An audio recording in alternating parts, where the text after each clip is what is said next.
Hello बच्चों, class 12th physics में आज हम लोग पढ़ेंगे विद्युत क्षेत्र की तीव्रता। ठीक है, तो पहले हम लोग विद्युत क्षेत्र की तीव्रता होता क्या है ये जानते हैं। ये देखो, इसका डेफिनेशन है विद्युत क्षेत्र के किसी बिंदु पर स्थित एकांक धन आवेश जितने बल का अनुभव करता है उसे उस बिंदु पर विद्युत क्षेत्र की तीव्रता कहते हैं।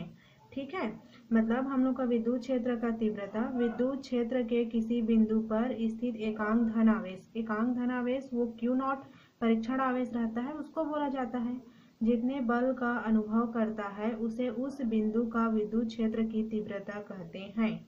इसका फॉर्मूला है हम लोग का vector F upon q not, जहाँ पे हम लोग का एफ फोर्स है, क्यू नॉट परीक्षण आवेश है और ई विद्युत क्षेत्र की तीव्रता है।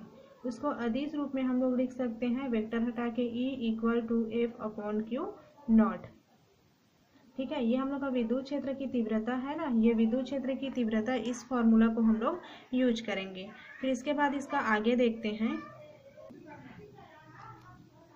बिंदु आवेश के। इसके बाद हम लोग इसी का दूसरा टॉपिक उस फॉर्मूला का यूज करते हुए देखेंगे बिंदु आवेश के कारण विद्युत क्षेत्र की तीव्रता।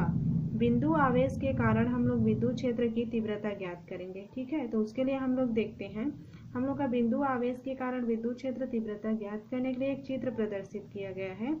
इस चित्र में हम लोग एक बिंदु यहाँ पे रखते हैं ओ पे और एक दूसरा बिंदु है हम लोग का यहाँ पे। ठीक है, बिंदु ओ पे प्लस क्यू आवेश उपस्थित है और बिंदु O से R दूरी पर एक बिंदु P है जिस पर परीक्षण आवेश Q नॉट उपस्थित है और इस बिंदु को आगे बढ़ाया गया है, वहां पे F हम लोग का जो फोर्स है वो उपस्थित है। ठीक है, तो हम लोग का जो O बिंदु है उस पर प्लस Q आवेश उपस्थित है और O से R दूरी पर एक बिंदु P है जिस पर परीक्षण आवेश क्यू नॉट उपस्थित है और जो हम लोग का P है ना, इस P पर ही हम लोग को बिंदु आवेश के कारण विद्युत क्षेत्र की तीव्रता ज्ञात करनी है। ये चीज आप लोगों को लिखना पड़ेगा। ठीक, इसके बाद हम लोग देखते हैं हम लोग के पास दो ठो आवेश है, क्यू प्लस क्यू आवेश और एक क्यू नॉट। ठीक है, तो इसमें देखो कूलाम के नियम से क्यू नॉट आवेश पर लगने वाला बल। कूलाम का नियम हम लोग देखे हैं, उसमें हम लोग का दो ठो आवेश रहता था Q1 और Q2, लेकिन इसमें हम लोग दो आवेश क्या चीज माने हैं, Q नॉट और Q नॉट। ठीक है, तो F इक्वल टू उसी का फॉर्मूला 1/4 पाई एप्सिलॉन नॉट के Q नॉट अपॉन R का स्क्वायर। ठीक है, वहाँ पे Q1 की जगह वहाँ कूलाम के नियम में Q1 की जगह पे यहाँ पे Q है और Q2 की जगह में Q नॉट है। हम लोग का जो Q नॉट है वो परीक्षण आवेश है, R हम लोग की दूरी है और जो हम लोग ये K है ना, जहाँ के माध्यम का परावैद्युतांक है। ठीक है, ये हम लोग का फर्स्ट इक्वेशन हो गया। अब इसके बाद हम लोग आगे देखते हैं, आगे हम लोग देखते हैं कि वी आर न्यू दैट, हम जानते हैं कि अभी जस्ट हमें बताई थी विद्युत क्षेत्र की तीव्रता का फॉर्मूला, बिंदु P पर विद्युत क्षेत्र की तीव्रता। ठीक है, क्या है हम लोग का E equal to F upon q naught. अभी जस्ट अदिश रूप में हम लोग निकाले थे, मतलब विद्युत क्षेत्र की तीव्रता। तो यहाँ पे हम लोग जो चित्र में बिंदु P था वहां पर परीक्षण आवेश क्यू नॉट उपस्थित था, तो उसी पर हम लोग क्या निकालते हैं, विद्युत क्षेत्र की तीव्रता। ठीक है, तो ये हम लोग का होता है E equal to F upon q naught. ठीक है, जो मेरा क्यू नॉट है उसको E के साथ मल्टीप्लाई कर दी तो ये हो गया E क्यू नॉट, फिर इक्वल का चिन्ह, फिर ये हमारा F का F हो गया। फिर इसको मैं सीधा रूप में लिख देती हूँ F equal to E q naught. ये हो जाएगा मेरा इक्वेशन नंबर 2। मैं इक्वेशन नंबर पहला निकाल चुकी हूँ। मेरा इक्वेशन नंबर पहला है F equal to 1/4 pi epsilon naught के क्यू नॉट अपॉन R का स्क्वायर और इक्वेशन नंबर 2 है हम लोगों का F equal to E q naught. ठीक है, तो यहाँ पे मैं लिखी हूँ समीकरण पहला और दूसरा से, जो मैं समीकरण पहला मानी हूँ वो और जो समीकरण दूसरा है वो, उन दोनों से मैं निकालती हूँ।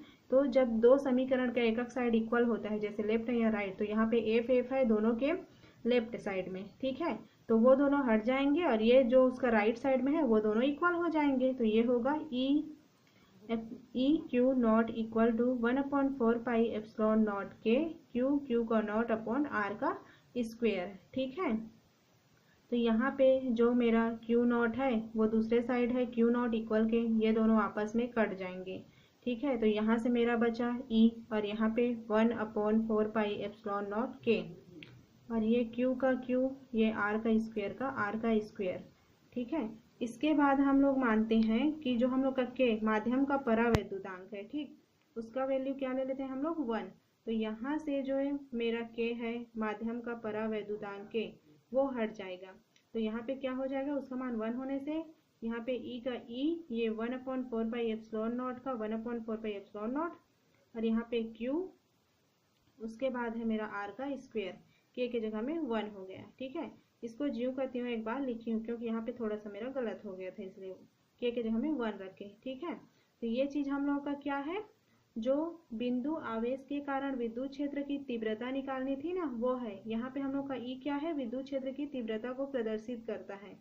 और ये वाला फॉर्मूला हम लोग निकाल लिए किसके लिए, बिंदु आवेश के कारण विद्युत क्षेत्र की तीव्रता के लिए। ठीक है, अब इसी फॉर्मूला का हम लोग सदिश रूप देखते हैं। तो सदिश रूप में उसको ऐसे लिखा जा सकता है। ठीक है, सदिश रूप में E vector equal to 1/4πε0 into Q upon R का स्क्वायर और ये आर का कैप। ठीक है, ये हम लोग का सदिश रूप में हो गया। ये वाला हम लोग का निकला है E equal to 1/4πε0 Q upon R का स्क्वायर। ये हम लोग का बिंदु आवेश के कारण विद्युत क्षेत्र की तीव्रता है। अभी और क्वेश्चन सॉल्व करेंगे, उसमें इस फॉर्मूला का हम लोग यूज करेंगे। E equal to 1/4πε0 into Q upon R का स्क्वायर। ठीक है, इसके बाद अगला टॉपिक हम लोग देखते हैं। अभी इसके बाद हम लोग अगला टॉपिक हम देखेंगे विद्युत बल रेखाएं। ये बहुत ही इम्पोर्टेंट टॉपिक है। ठीक, इलेक्ट्रिक लाइंस ऑफ फोर्स, विद्युत बल रेखाएं क्या है, इसकी विशेषता, इसके उपयोग करके पूछा जाता है ये वाला क्वेश्चन। तो ये वाला हम लोग देखते हैं। यदि किसी विद्युत क्षेत्र में एक स्वतंत्र एकांक धन आवेश जो गति करने के लिए स्वतंत्र हो रख दिया जाए तो वह बल की दिशा में गति करने लगता है। किसी विद्युत क्षेत्र में एकांक धन आवेश के चलने के मार्ग को ही विद्युत बल रेखा कहते हैं। विद्युत बल रेखाओं की कल्पना सर्वप्रथम माइकल फैराडे ने की थी। इसका शॉर्ट परिभाषा हम लोग यहाँ पे देखते हैं। ठीक है,